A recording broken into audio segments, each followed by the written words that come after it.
What's up guys, welcome to Veldora-kun. From our previous episode, we have witnessed a resolution between Rimuru and Ruminas. If you haven't watched the previous episodes, I will put the link in the description below. Just a quick warning, these videos contain spoilers from the light novel. I also want to share to you my YouTube membership, Veldora's Loyal Knights. For more details, just click the join button below. Also, don't forget to join our Discord community, Veldora-kun Subordinates. The link is in the description. See you there. So now in this video we will review what happened next, which is Rimuru promoting his nation to the Holy Knights. But before we will proceed, please like, subscribe to my channel and hit the notification bell. Now without further ado, let's proceed with the video. It was only natural for the Holy Knights to feel confused after going through all of this. Moreover, Rimuru's duel with Hinata before was also at a superhuman level. Then they have extinguished the 7 celestial sages and they found out the god they worshipped all along was a demon lord. Now they had to witness demon lord Ruminas battling against a storm dragon Veldora. While they have pledged support for Hinata and appeared calm, this would take time for them to fully accept. Anyhow, Rimuru thinks it's best to let them relax for the day. Rigurd clapped his hands a few times and began barking out orders which made the citizens on hold quickly moved into action to assist the Holy Knights. Some approached the Holy Knights to accept their weapons and armor, some collected everyone's horses, and others were distributing healing potions to the injured.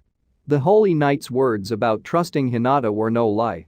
Seeing that Hinata had accepted the services, the Holy Knights handed over their weapons without a moment's hesitation. Some were trying out the healing potions and acting shocked at the results. And here Rimuru thinks that there might be more quarrels, but things were surprisingly peaceful.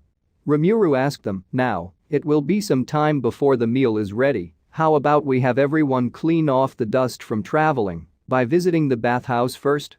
We have rooms prepared for all of you, of course, so you may feel free to relax as well." The Holy Knights responded with confused expressions.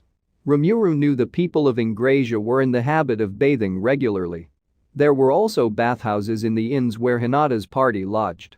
But these people probably didn't expect that monsters would bathe as well. Rimuru thinks that they should be prepared to be amazed. He was very proud of this, after all, since the bathhouse in their nation was more luxurious than the royal bathhouse found in the Ingratia kingdom. Really more of a hot spring in fact, and they've got everything from a large pool-like room to private open-air baths. On one hand, Rimuru get to promote themselves, and on the other, the Holy Knights also got to wash away their fatigue. Rimuru used this rare opportunity to promote their nation. Moreover, their clothes were torn and stained after the intense battles, so Jura would be preparing replacements. Haruna said, "Oh, don't you worry. Shuna-sama is already working on it." Now that there's nothing for Rimuru to worry about, they move on to the next phase. Rimuru announced, "Then, I shall invite everyone to enjoy the proud hot springs of our nation. The water is all pumped in from a natural spring, and I guarantee you'll find it rejuvenating. Moreover, it is superb for skin care." It piqued Rumina's curiosity. "Oh, did you say hot springs? And skincare?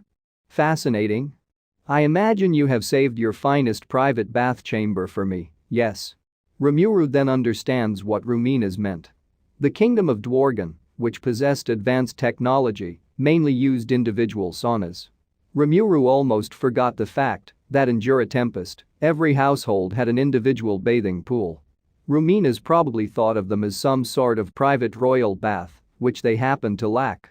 There was no telling how angry she'd be if Rimuru just guided her to their regular baths without explanation. So he decided to address her misunderstandings before anything else. Rimuru said, "No, we have bathhouses where everyone can bathe together, with the males and females separated of course. There is also a mixed bath, if you so desire, I definitely won't stop you." Before Ruminas could react, someone else gave an unexpected response. The Holy Knights yelled and Arno said, "What did you say?" Arno and the other male Holy Knights had stars in their eyes. Rimuru thinks that they must be the men of culture as well. Rimuru replied, "Well, if you're interested, just go ahead." But before he could finish, he noticed Hinata's icy cold glare on him. Hinata said, "Rumina's-sama, let's go bathe in the female bath. This will be my first hot spring visit in a while, so this is a very exciting opportunity." Where Rumina's replied, "Oh. If Hinata says so, I will not stop you." Arno and the rest looked quite frustrated, but successfully inviting Hinata and Rumina's to a mixed bath was an impossible feat. Then Rimuru guided both Hinata and Rumina's with a plan in mind. While explaining, Hinata asked, "Weren't you a man in the past?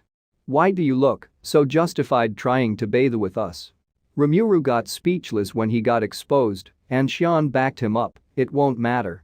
Rimuru-sama is just Rimuru-sama."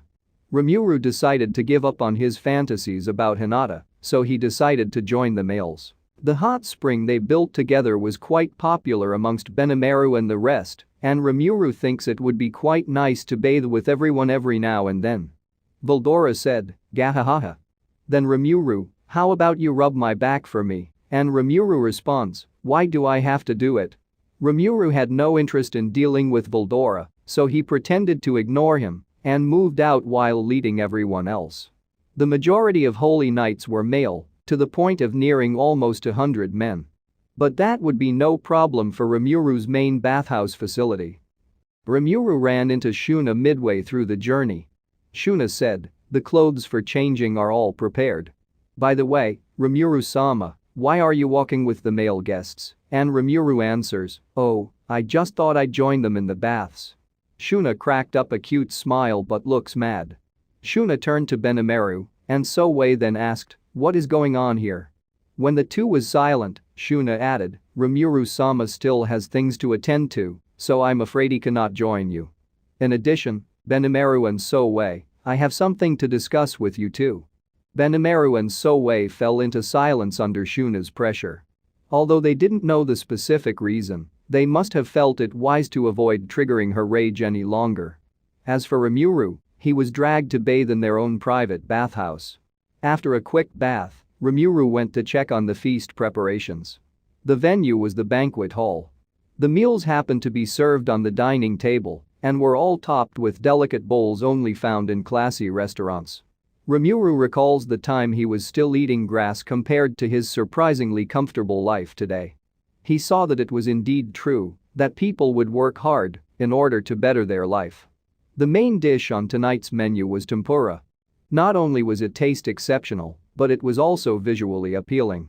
All credits to the work of Shuna. Definitely not Shion, because anything Shion cooks will look absolutely awful to begin with. Whether Shion had the master chef skill or not, they couldn't trust her with the responsibility of everyone's food. Thinking about everything he has, it made him realize how blessed he is. Even with relevant knowledge, it was still an impossible feat to recreate dishes in such a short period of time. Food is the essence of culture. If the food of a nation is not sufficiently developed, then such a nation's culture would be of no significance. Today was one such special occasion. Demon Lord Rumina's was in attendance, among other things, hence they had to splurge lavishly. In order to ensure good relations from now on, they had to demonstrate our country's value. Even though Rimuru didn't think the holy knights were this shallow, it was still an effective and classic approach. With such a devious scheme in mind, Rimuru made sure the night's feast was served with only the finest delicacies. The dishes had all been served and were waiting on the table, while Rimuru was buried in his own thoughts. The only thing left being to wait for the holy knights to return from their bath. And that's it for my video. Now, it's shout-out time. Welcome to the new members of Veldora's Loyal Knights. Thank you, I'm Eternal. And thank you, Gaurang Garg. I also want to thank my beloved existing Loyal Knights.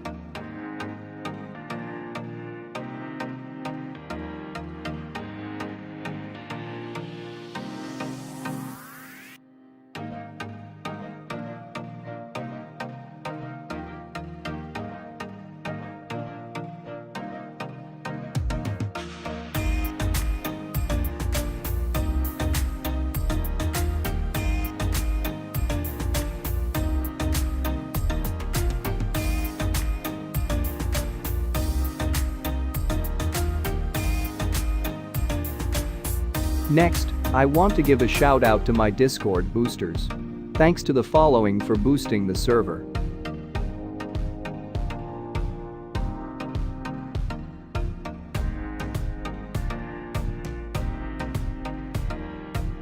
Thank you so much everyone.